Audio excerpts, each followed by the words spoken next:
Hey everybody, welcome to The Art of Comics. I'm your host, Andre Salazar. Today we are in part 3 of Alex Toth's story, his life, his artwork.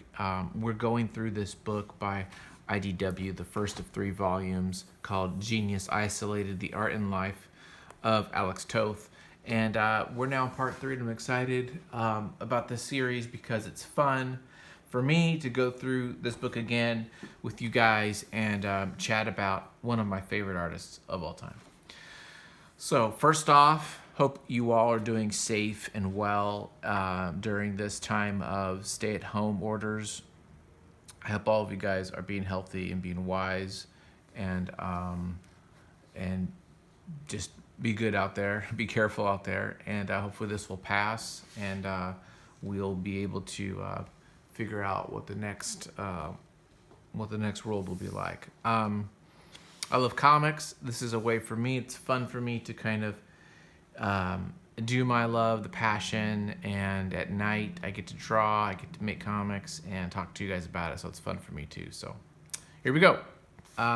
So now we're going in the story. We're talking about Alex going from National, which becomes DC Comics, to moving to Standard Comics, where he did more like more realistic or love romance types of comics. So there's this kind of apocryphal story he talks about with leaving National and his conflict with Julie Schwartz. So Julie Schwartz, you may or may not know, infamous editor-in-chief, did a lot of work with National Comics, considered one of the great editors of that era. And there's this conflict here. We don't really know the true story. There's different versions of it, but it came down to Alex needed to get paid for some pages. He wanted to get paid, and he came in during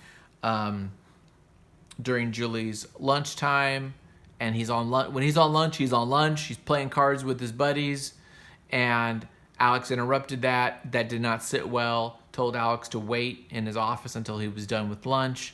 Probably took his jolly sweet time. Alex got peeved. Didn't want to do the next assignments. He wanted to keep working on Johnny Thunder, because Johnny Thunder, which we saw some previously, was really amazing stuff, and he wanted to keep working on this. And Julie had other projects that needed to get finished earlier, so there's some conflict there, and he just said, forget about it, I'm out. And that's the way Alex, if the impression we get in this book is that if Alex felt slighted or felt not respected, that's a problem.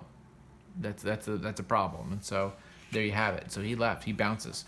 He leaves National, and at this time he does some freelance, works from a couple different companies here and there, and he returns to San Jose. Remember, he was in the East Coast, went to San Jose, came back to work for National, and now he's going back to San Jose. And he's going with his wife, Francesca, but that will soon be his ex-wife. They get divorced. Don't really go into details at all in the book with some of that stuff. So we just know that he goes to back to California, goes through a divorce, which is horrible. I would not wish it on anyone. And then he starts working on his romance stories and things like that for Standard. Here's like a comic that was made kind of making fun of this story, of the artist coming in, demanding payment, not wanting to do this other new job.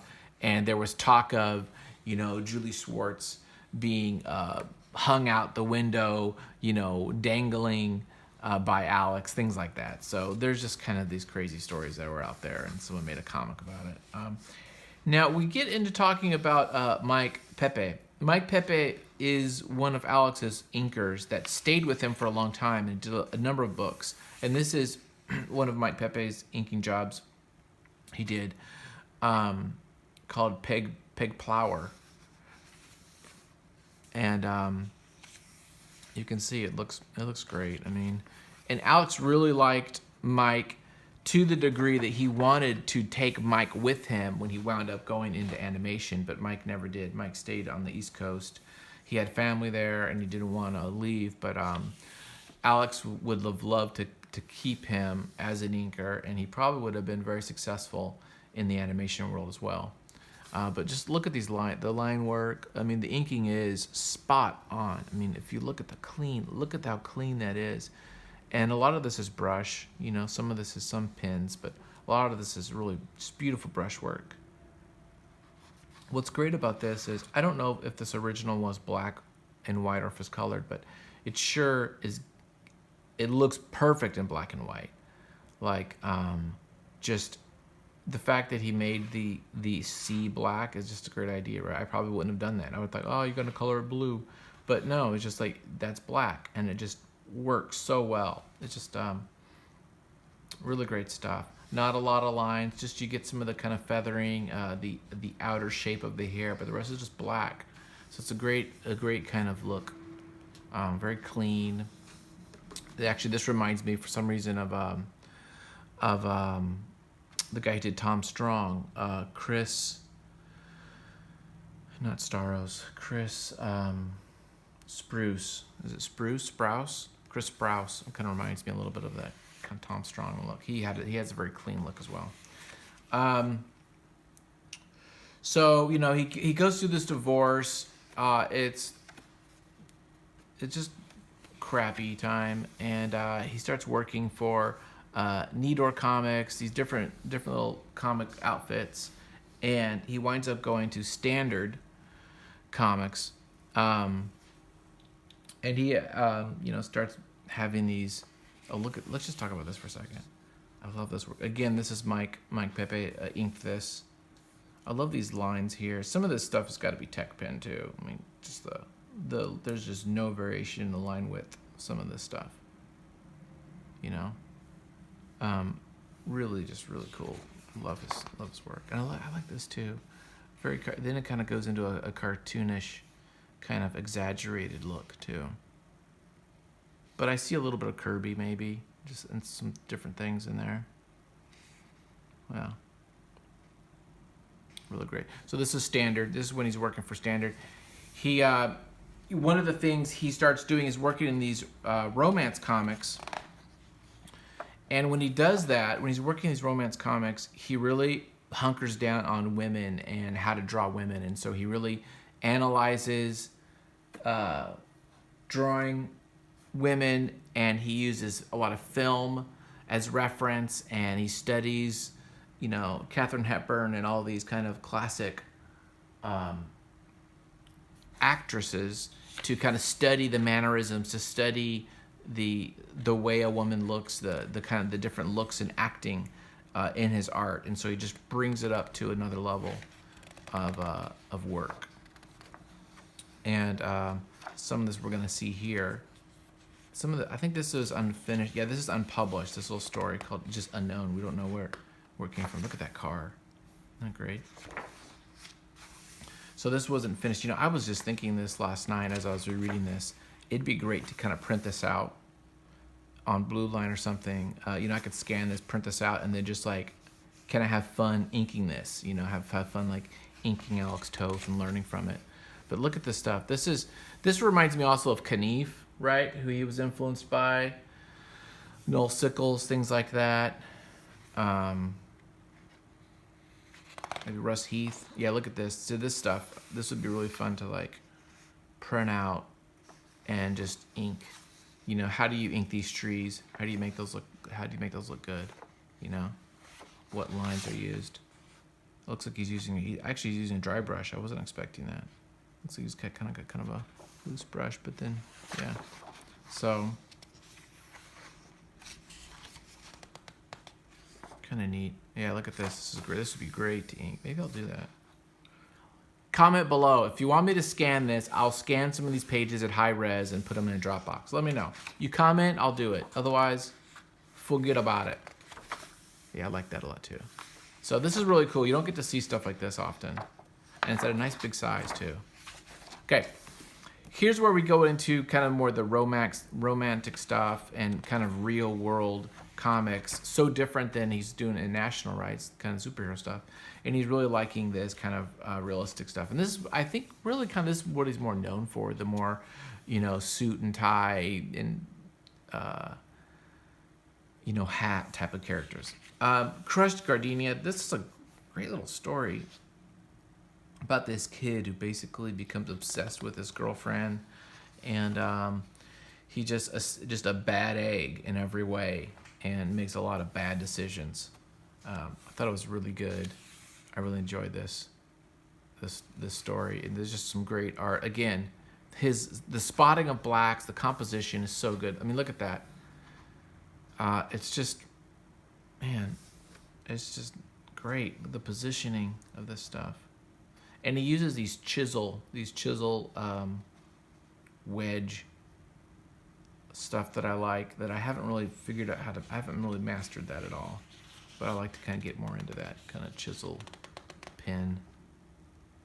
There's a Faber-Castell pin that does a chisel. Is it this? Oh, here it is. It's over here. Which does a nice little chisel, which you can use. These little guys. It's you can actually refill those too. I have a video of showing you how you can refill those, so they don't have to be disposable. Yeah, I just really like this. Also reminds me of some kind of European stuff, and even things that the stuff that like Keith Giffen was trying to ape and do with Ambush Bug, in the 80s. So this kind of look. There's a artist, Jose Munoz, I think it is, who kind of did this style here particularly well. I think it's Jose Munoz. Now this looks so different than this. Now another style. Again, it's still, I think, inked by the same guy, Mike. Yeah. But this is a good story. This is a really kind of a sad story, but it turns out good. Where this woman has a baby boy with a man, and she is hiding the fact that she's having a kid from her suitor, and because he doesn't want kids, he just wants to live a carefree life, and she wants to be that carefree life person, but on the down low she's got a kid, and so she's trying to hide that from him, and the kid gets sick. It's pretty fascinating little story. One interesting thing you'll notice that he uses red ink here, and actually this reproduces black. I didn't know that, but he makes a note here to his inker, Mike. He says, "Mike, hope you like this Sobfield saga, and that I can be in New York around mid-February. Don't mind the red ink, easier to work with, no ink clog or cake, repose black." So I thought that was really interesting. So what he must have done is penciled it, inked it himself, and then sent it to the artist for the inker to ink it. But it was already like colored, lettered. I think that's the way they did it usually. They would pencil, letter, then ink. So, so Mike got the pages penciled with just this red inking. He's probably like, what the hell's going on here?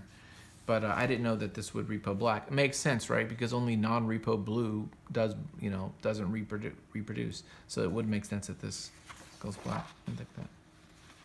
A great silhouette. He's a master of silhouettes and the drama of that, So the kid gets sick. She's devastated. She is feeling like it's her reason to be sick, and she tells him the truth.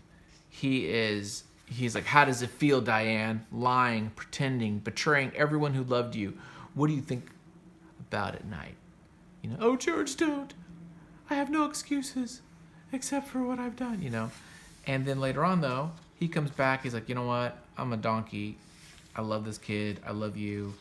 I want you. And happily ever after." And I thought that was really cool. So that was really sweet. I thought that was a sweet one.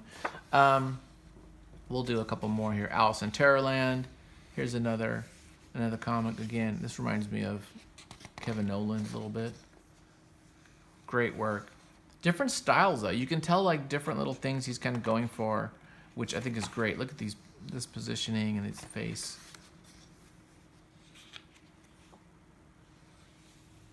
Yeah, Just really fabulous work. Here's a story. This is Matador, and these all kind of have a bit of like a romance, crime kind of drama to them. It's really neat.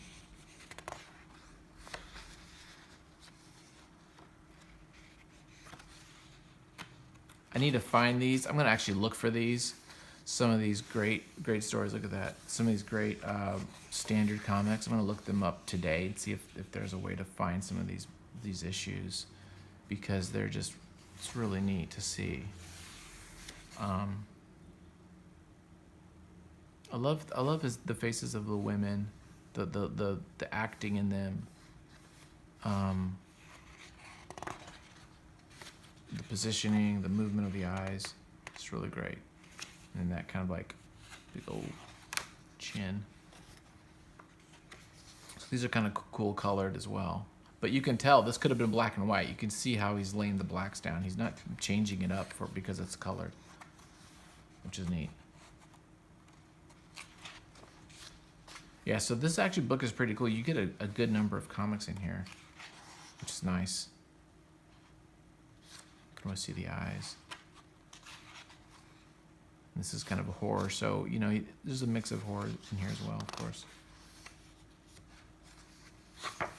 Yeah. Okay. So we're gonna end here, and we'll do the next chapter and talk more about Mr. Toth. Thank you very much. We'll stop right there. Thank you guys for watching. I appreciate it. We'll do episode part 4 next week. And check out my other videos. Every Tuesday and Saturday, new videos here. Check out my new podcast called The Salazar Show. I talk about comics, but other stuff as well. And I got my Patreon to look at my own comics. And a lot of that stuff is free. It's open to the public, so you don't have to pay to see a lot of those posts on Patreon. Thanks a lot, guys. Have a good one. Bye.